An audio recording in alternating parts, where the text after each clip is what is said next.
Welcome in to the Fun Astrology Podcast. Thomas Miller on Friday, June the 6th. I mean, we just got into June, and now we're almost through the first decade of the thing. Hey, I'm pulling into Little Rock today. I'm in the van, and if you aren't part of our Facebook group, I'm planning on doing some Facebook stuff from the trip, YouTube channel also, and particularly Robert and I are going to be doing some stuff together over the next few days on the Old Soul, New Soul Astrology Podcast channel on YouTube, so I hope you'll hop over there and subscribe to that. Kind of figuring this out in the dark, but one of the things I'd always wanted to do since I got Lord Jupiter is to merge astrology and van travel. And maybe I'm at the point where I can do that now. But it'll be in development. We'll do what we've done with all these other podcasts and just throw something down and let them decide what kind of life they want to live on their own. All right, the big one for this TGI Friday has already happened. It's Venus now is in its own sign of Taurus. Yay! You know, Venus rules Taurus and Libra, and I think that Venus, when you think about the beauty side of Venus, we get both. It definitely shows up in both signs. But Taurus gives us that beautiful earth grounding solidness that Libra kind of doesn't have. It's an air sign and it's cardinal and it's a little bit different. But Taurus is just such a cool sign. You know, there are 3 signs in the workplace. After the janitor has left and he or she has turned out all of their lights and there are still 3 candles burning somewhere, it's going to be a Taurus, a Virgo, and a Capricorn. It's going to be the earth signs. They will be the last to turn the lights out and go home. So enjoy, surf the energy of grounded solidity. Spend the next month with a lot of time outside. Do some things around money that maybe you normally wouldn't do. Breathe that energy inside of Venus and Taurus as well. Basically, what I'm suggesting is do something to love Venus, money, Venus and Taurus. Balance your accounts out. Do your statements.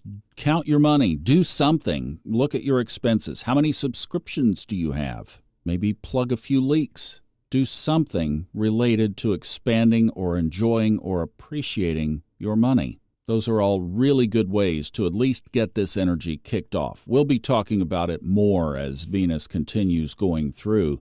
But we have another Yod in today's chart. In fact, we have 2. Let's talk about one going the other direction from Wednesday. This is going to be interesting how the moon throws off these quincunxes.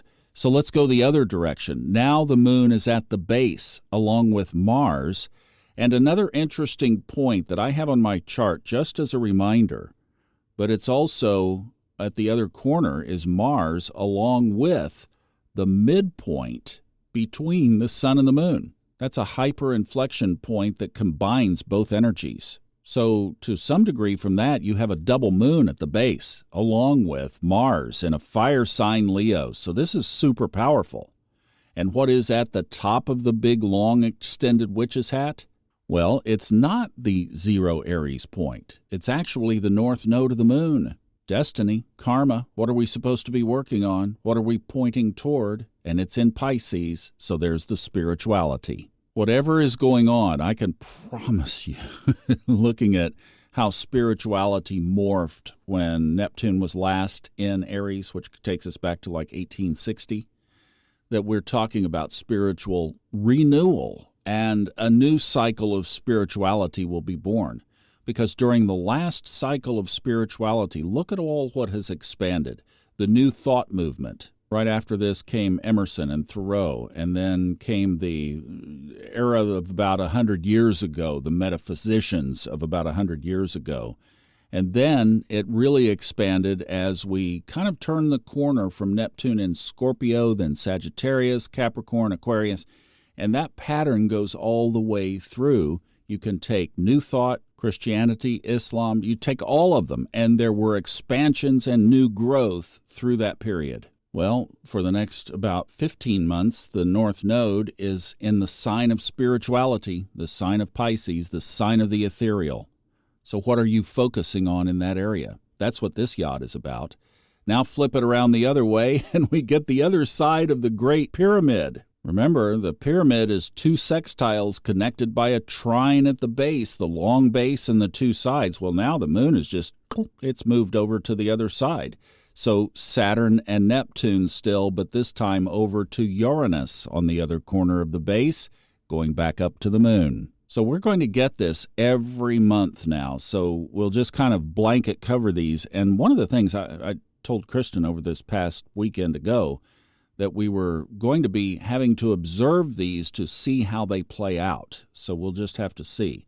I would say that maybe there's a little bit of a money surprise in there because Venus is awfully connected to this yod because Uranus is still in Taurus, ruled by Venus, now in Taurus. There's money. And where's the moon?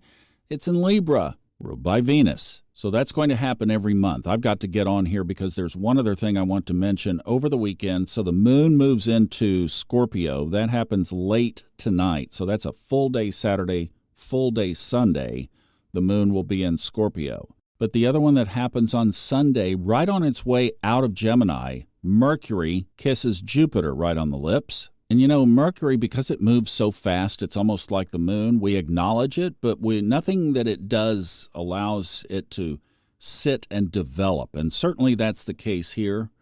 But it is hitting Gemini, and it is in its own sign. So you could take anything about Mercury that you like to acknowledge, whether it's the communication factor, the mind, the commerce. We talk about money. Well, commerce creates money. Well, Mercury, commerce, Jupiter. Do you have a business you'd like to grow? Here is an aspect that's winking down out of the sky for you. Transportation, driving, van trips. What about relatives, siblings, cousins, lots of family members encapsulated in the third house and Mercury. So you can take whatever those characteristics you want and realize that the planet of amplification and magnification, weld them together, and you've got that energy on Sunday. But you certainly don't have to wait until then to experience it or enjoy it or create within it. You've got today and tomorrow as well as it moves in that direction. So jump on it, yeah. In fact, you could study Mercury characteristics and see which one of those you'd like to amplify. All right, let's see. We've got a full plate here. We've got a weekly video coming up. Merriman tomorrow, back again on Monday with Kristin, her chart that we're going to be doing on Wednesday. So have a great weekend and buckle up because we're going to follow all this energy around. We got a lot to chase. Hope you have a wonderful weekend. Sending you all kinds of love. See you back on tomorrow.